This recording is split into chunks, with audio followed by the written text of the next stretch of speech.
Hey there, Timberwolves. Ms. Robolino coming in with another asynchronous lesson for you on today, Thursday, October 29th, 2020.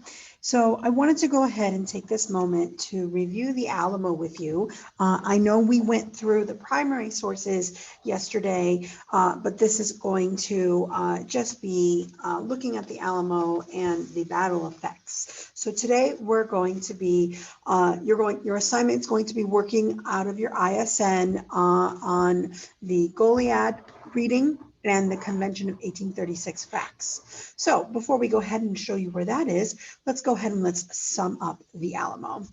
So the Alamo was a 13-day battle that took place in San Antonio at, the Alamo de Bolero. This was an old mission that was set up in 1718 by the Spanish, and it was used for converting natives. And at this time, it was changed into a base that was used for men to go and kind of check out what was going on with the Mexican army as like a spy base. So as we start to see that the Alamo was a place that was kind of protecting many people inside of San Antonio, and it was a very important, vital area for the Texans to keep, or as Sam Houston said, to destroy. So just to go ahead and give you an idea, Santa Anna in February basically is on his way to San Antonio. The Alamo defenders were just absolutely in awe of how many men were coming. Texans barely made it into the Alamo before the Mexican cavalry arrived by land, which is exactly what Travis thought was going to happen. So the Mexican forces came into San Antonio and began surrounding the Alamo, preparing for a siege, another vocabulary word for you. So Bowie and Travis estimated that there was 1,000 troops that they would need to defend the Alamo because of all of the disadvantages that the Alamo had. And we kind of saw that yesterday in our primary sources. You had walls that were crumbling down, you had the north wall with big holes, and they were just using dirts and sticks to go ahead and cover them up. So it wasn't exactly there. They had about less than 200 men there and some civilians, but it was just absolutely not enough men to defend the Alamo, which is why they sent those letters asking for reinforcements. They believe that holding the Alamo was important to the future of Texas. Some still believe that if the Alamo never happened, that maybe Texas wouldn't be part of the United States. So the mission walls were incomplete and basically hurting the defense system at the Alamo. So that's one of the negatives, even though the walls were super thick, like we saw yesterday in our DBQ primary sources, it still was not enough. So here's just a picture of the Alamo as we kind of see it today. It is obviously deteriorating, but back in the 1800s, the Alamo was over 100 years old. So you're looking at adding 200 years. So the Alamo was about 300 years old. It is super old, and it's still standing for what we have, of course, with upkeep, but not exactly what it used to be in its days of the 1700s. So basically, Travis and Bowie were just like, this is it. We're going to fight. We're going to take this, and it's victory or death. So Travis wrote several messages to the people of Texas and to the United States in the Travis letter, which is what you should have done yesterday, basically stating that, asking for assistance. Travis received little response for his pleas of aid because the Texas forces were not organized. You need to remember, the Texas Revolution started really out of nowhere because of the Battle of Gonzales. So they didn't really have an army to go ahead and create. They didn't have time to train their men. So they were basically a bunch of militias coming together. So it was just not a really planned war.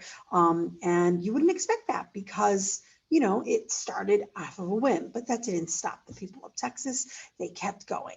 So on March 1st, only 32 reinforcements arrived at the Alamo from Gonzales. So not really what they need. They had about 200 and they need 1,000. So 32 obviously is not enough.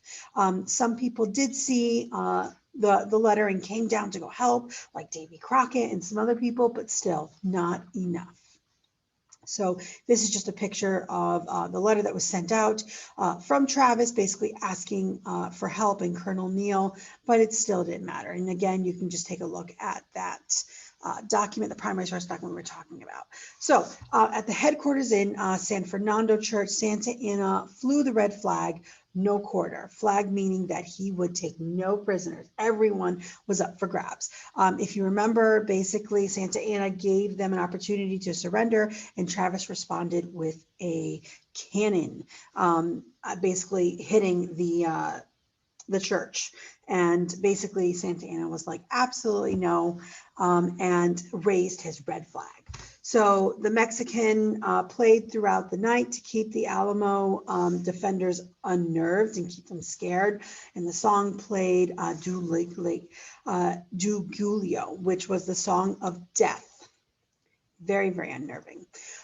So facing certain death on March 5th, Travis explained to his troops that remaining at the Alamo meant certain death. There was not really much they could do. They knew how it was going to end, but they were definitely going to stand and fight. So according to the legend, he drew a line, the ground with his sword, and invited those who wished to stay to cross the line. Almost 200 men decided to stay and fight for their beliefs and fight for this independence of Texas. So very brave. So this is that image, and I will post up a video for you guys to watch that kind of talks about that very moving speech. And there's Davy Crockett right in the front. So the final battle begins basically on March 6, 1836 at 5:30 in the morning. I don't know about you guys, but 5:30 in the morning is really early. So Santa Anna had stopped the cannon fire the night before to allow the Texans to sleep. Isn't that so nice?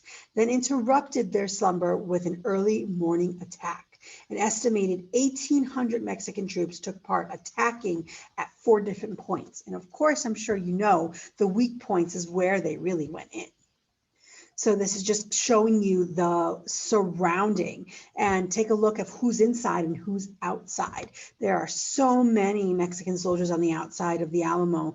And here in this picture, you could see the walls are kind of decrepit and crumbling down. And you have about too many men on one side trying to keep it from going and not enough on the other side. So this was definitely going to be a very courageous battle. So just kind of take a look at this and kind of see and picture this in your minds. What do you think it would be like back then?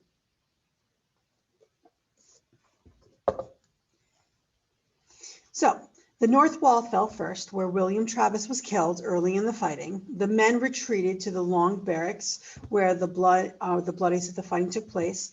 Bowie was killed in his cot, which is basically his bed, too sick to take part in the battle because he became very, very ill. So again, not exactly showing any mercy, and that comes with the red flag, no quarter, but not, I don't feel like, obviously a lot of people did not feel that was appropriate to go ahead and kill someone who was not able to defend themselves. So very cowardly in many people's eyes. So just to kind of show you how this happened, the Alamo and where the troops were kind of coming in along over here on the north side of the wall, and over here on the south side of the wall. So it was troops everywhere. So this is what we call a siege. And that's one of those vocabulary words. And you can just see what's happening. So they're coming in, and look at all these arrows. They're just coming at these 4 different points. Take a look. 1, 2, 3, 4. So we'll go back to the beginning. Take a look. Here are the troops coming in. Here are the arrows. They're breaking through. And then here they are coming in those 4 different points. Okay, and this is kind of like the chaos from a video that I decided to take a picture of to show you what it looked like on the outside. All the cannon fire, all the chaos, a very, very courageous morning for those who were fighting to the death.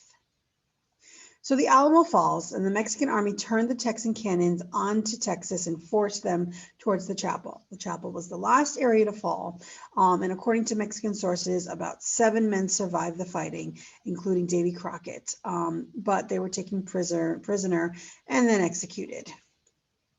So just take a look at this courageousness, this bravery, and just remember this picture. Take a look what's going on. This is so important for the people of Texas because this is how they see the Alamo. They see this bravery, and they take this bravery and they take it with them to go ahead and fight for the remaining of the revolution. So this Alamo battle really plays a huge part in Texas history, and encourages and brings more men into the battle that allows people to go ahead and remember the Alamo, remember this bravery, bring it with them, and kind of take action against Santa Anna and his dictatorial rule.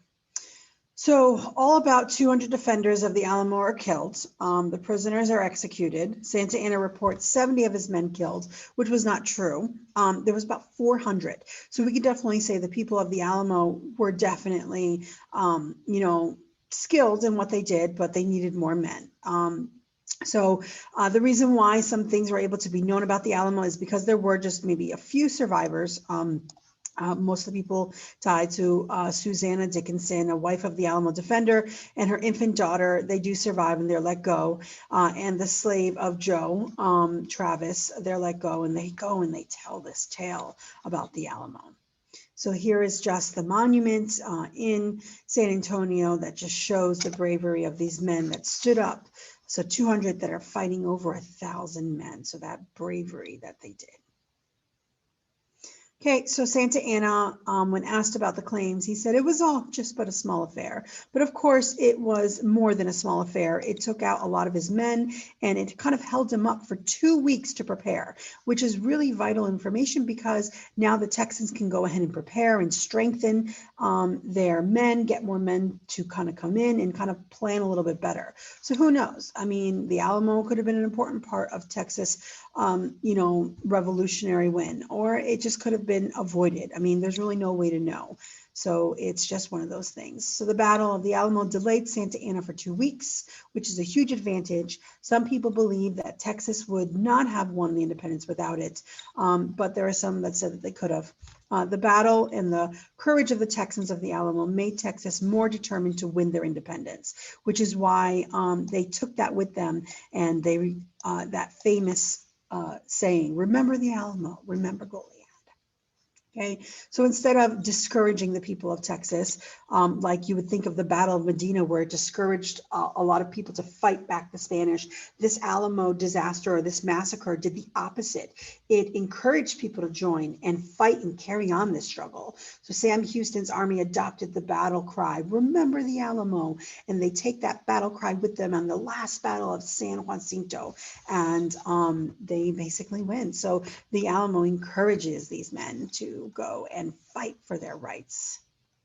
So that is just the brief history of the Alamo for you, just to kind of give you a quick little understanding of it and the effects of the battle. And then now you're going to see Santa Anna's decision for Goliad, another massacre that didn't have to happen the way it did. And that's another similar activity that we're going to see. So to go ahead and do that, you're going to go to modules, scroll down all the way to the bottom of the page, and you're going to see today's date.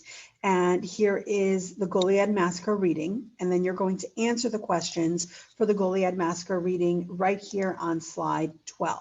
So here are the questions. This is where you're going to put your answer. And for the Convention of 1836, that would be the next slide. That would be slide 13, which is what you're going to be working on. And you will get that by coming over here and reading the Convention of 1836 facts. So that is all I have for you today, Timberwolves. If you have any questions, come to tutorials, and I will be here to definitely help and guide you. Other than that, you guys have a good day. Bye.